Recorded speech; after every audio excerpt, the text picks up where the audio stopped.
Короче, бияқта азыр мынау айнек пластик екен. Элдерге пайдалуу болуштук үчүн кээ бирлердин акчалары жетпей калат да.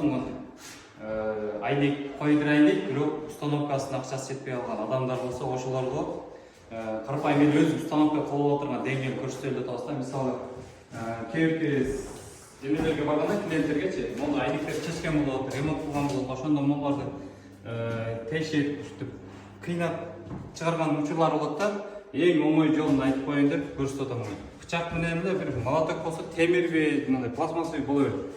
Онда алып келип чыгарып кете берет. Оңойлоп.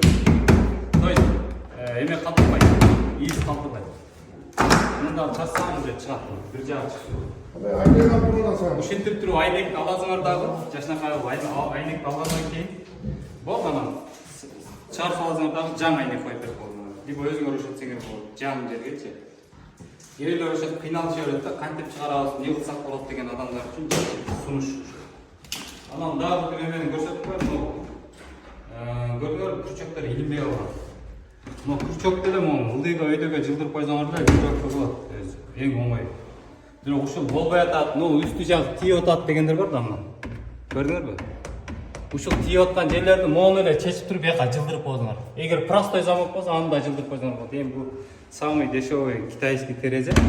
Бирок жарактан чыгып калыптыр. Ошого биз жаңы 5 камералуу Россиянын пластигин коюп берели деп аткан учурубуз да. Ичи тердеп кеткен, мисалы, терезенин ичи.